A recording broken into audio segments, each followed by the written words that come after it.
Live from the studios at 5 Eyewitness News, we're embracing the weather. Oh, it's winter. Here are Elizabeth Reese and Ben Lieber.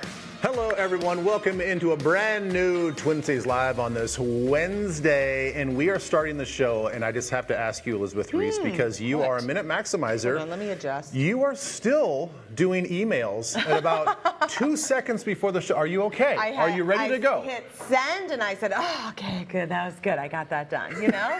Just a lot of things hanging over my head, a lot of tasks to complete. Yeah, but you are going to be ready for this show because it's going to be a great show. I'm so happy to be here in the moment, and it smells amazing in here. We've got some good things cooking on the stove. It smells so good. We're going to get to that in a little bit. Also, the owner of Earl Giles, Jeff, is here. Now, we can't smell what he's making. No, but there's all sorts of tinctures and bottles, all sorts of stuff, and magical little formulations. Yes, and he's going to be making mocktails for all of us. I know a lot of people. This has not just become a blip on the old calendar for January. It really is a lifestyle for a lot of people now, where they go completely sober, and whether they've always been sober or they just want to try something new and they really like how they feel. Right. It's much more, I think, popularized, culturally, to be like, no, I'm just going to have a mocktail today. Well, I love the idea because I think if you want to drink, that's great. If you don't, that's also great. And so I love the idea that when you're in a social situation, you don't feel like that, why aren't you drinking? Which I think was a real thing.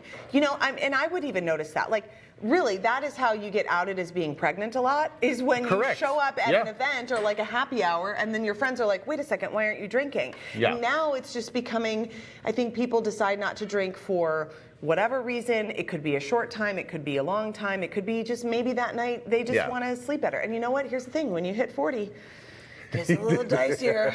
When you have a cocktail, you don't sleep as well. Yeah, the sleep is worse and the recovery just takes too long. It used to be you could just wake up and just go right about your next day. Now it's like, boy, I had a couple drinks on Saturday night and it's Wednesday and I still don't feel 100%. I know. I don't know what that does happen, but this will be really fun to get to try some very exciting flavors. Kelly is going to be here in studio. We get lots of questions about vision and eye health, and a lot of people want to know, okay, what can I do? What are some different problems that I'm having? Kelly is an expert because she's got a direct line to Dr. Ralph Chu. She asked him some really common questions, and we're going to get some of his answers. Yeah, and he is so good. I mean, he's so good with his answers. He's very concise. He makes everything very, very easily digestible to understand. He's just very confident, too. Yes. And he always has great shoes. He's got great shoes. He's got great you have shoes. shoe envy with Dr. Chu. I do. There are certain guests that we have on our show that I'm like, I love your shoes. He needs to do a social media series like Chu's Shoes. What shoes is Chu wearing? There's something there. What shoe is Chu gonna choose? Okay. Yeah, I don't know. There's a lot of going on. What do you think, Kelly? You think you want to talk to Dr. Chu about it? Maybe we could do that. We could do a tour of his shoe closet. I'm going to out him a little bit. I'm going to say that a lot of the shoes that he wears is out of the price range for a lot of you at home. Oh, does he have spendy shoe? He likes his expensive shoes. That's like you. You've got a closet full of them. Mostly they're mostly just like Nikes, no big deal. No big deal over here. Okay. Those are good. That's a stretch. But sometimes there's a few boxes that'll arrive in the closet and I'll be like, hey buddy, what are you unpacking? And you'll say, today's the day. Who doesn't like a new pair of shoes? I do love a good new pair of shoes. And speaking of getting a little fresh look, we've got a new guest joining us today. We have a fashion expert with some ideas for things that we can wear on spring break if you have a trip coming up or if you're just experiencing what feels like spring outside. Yeah. I wore this jacket outside today and that was it, and I felt great. Well, I'm going to one-up you and say I wore short sleeves and no jacket today. Say what? Yeah, it feels that nice outside. This is really cool. I don't know if you guys were at home were paying attention to this. So earlier this week, the National Grocers Association. Oh my gosh, breaking news. They had their annual Best Bagger competition. Wow. Okay. Now, the winner was from California. Okay. His name was Sebastian. Look at him. He won a $10,000 prize. Okay, I am intrigued by this. So yes. They do this in Vegas, They do this at Caesars in Vegas. And basically, this started back in 1983. Really? When the American Paper Institute created a bag packing contest with a prize of a very specific $1,983. Because it was in 1983. Oh, that's Did you it. get it, Ben? I get it now. I was okay. I did not put that together. Why? Ben Lieber, everybody. Woo! Okay. Yeah, so you get it in 1983, and then they gave out $1,983. Okay, See that's what a we're good. doing That's here? a good first start. Okay, but this video is from 2016, so this is the bagger competition. They're rated on a point system. They gain points for speed and technique. Each heat is 2 minutes long. And there's a method to the madness, which you all know if you've ever packed a grocery bag. Yeah. You have to strategize. Like, you have to put the heavy things on the bottom. The cans and the jars have to go on the bottom. They put the boxes on the sides. You put crushable items on top, you know, like your buns. Yeah. Whatever. And then you have filler items that take up the space between. And they can lose points if they How screw so? up. How do they do that? Well, if you put your glass bottles next to each other so that they're cling, cling, cling. Yep, can't do You that. can lose points.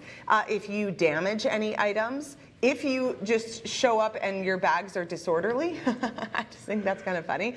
Or if you leave items out of the bag, you can lose points. And then they're judged on the weight distribution between the bags. There are also points for style, attitude, and appearance. And contestants are expected to be in their grocery store uniforms. But you know, it's a little bit of a dying art because like Lunds & Byerly's always packs your bags for you in town, and then they wheel them out, which is so wonderful. Kowalski's, I think, packs your bags. Trader Joe's maybe sometime have been to Trader Joe's in a while. Sometimes they do. Sometimes they do, but like, listen, I was at a not to be named establishment yesterday, and I was packing up groceries, and the person who was checking me out, you were pleasant, it was fine, but like, literally did nothing, and I'm thinking, you couldn't even like help me kind of move this stuff so that you can get started on the next person. Like, it was just stood there sort of staring at me like, why aren't you packing this bag faster? And then I'm feeling the pressure that I have to pack the bag faster in order to get the next person in line, thinking there's two hands here that are doing nothing. Am I out of line here and being a little irritated by this? I think there's a very much an inconsistency with the service at the grocery store. Yeah, because some have baggers, some don't, which is fine when they very much declare like, we don't bag, you do it yourself.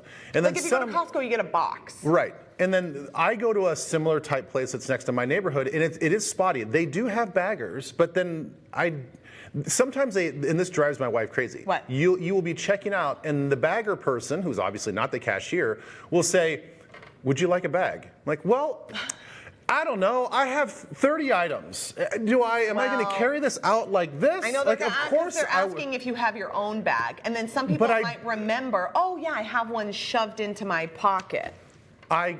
Maybe. Okay. Maybe. Okay. And a lot of times I just take it upon myself to start bagging. I actually find it sort of fun. I like it too. I do think though it would be nice if you're checking someone out and you're trying to keep the flow of the grocery line moving, that you could just assist a little bit or just help like shove the items down so I can get them to put them in the bag. You know, it could be a little bit of a team effort. Okay, so since we're talking about this, have you run into this situation where I'm one of those that will help get all of the stuff out of my shopping cart onto either the belt or the little area where you have to do that. Well, I've got it. Like, I've been like told not to do it. I wonder if some of the cashiers are just like meticulous enough that they want to scan certain items first. Oh, I didn't know that. I don't know. I've been like kind of shushed a few times. Oh my gosh. Like, no, stop doing that. I'm like, oh, okay, I guess I was trying to help you out. I guess I'll just go over and stand here and put in my little code. It would be nice to know the policy before you get to the checkout. Yeah. You kind of know I don't know what the etiquette. I don't know what the etiquette is. Yeah, Anyway, this has us thinking about other competitions that we think that we could get into, because I was just saying that I kind of like doing the bagging. It's kind of fun. I think that you would get very into that. You would love that sort of a challenge. I do. Do you like packing a car?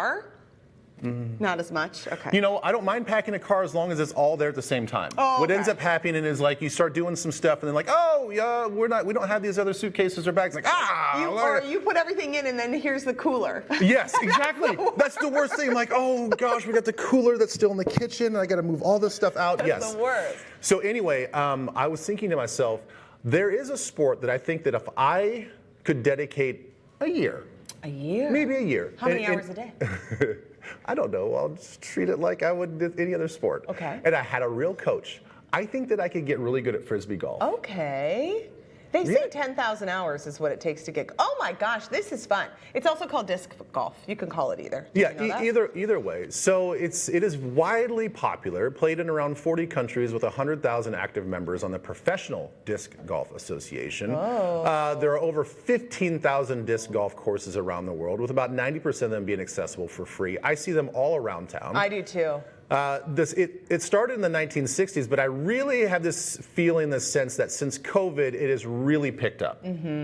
I see people out and about all the time at these little disc golf places, always packed. It's very similar to golf. I mean, you have a tee-off area, you have the little basket with chains that is the hole, and I think it is scored very much just like golf. You try to get into the hole in as many throws as possible. I think you should try to tackle this. This would be good. Okay, there's other competitions that you might want to practice and get good at. How about this one?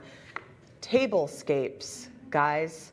Ooh, you take this one on. There was a documentary about this in 2021 called Set, and they followed 7 competitors as they prepared for the Orange County Fair, which is referred to as the Olympics of table setting. So contestants are judged on things like where the tables are placed, or where the items are placed on the table rather, and in which order. And then they're also judged on the table's overall presentation and attention to detail. Now, you can imagine this is a subjective judging situation for here, sure, because the judges have to sort of like it. They're all competing for a best of show ribbon. One contestant says while ironing her tablecloth, one crease could be the difference between the ribbon and second place. Let's dig into the judging here. Let's listen. Creative use of red, white, and black. Make sure the negative remark is always at the end. Yeah.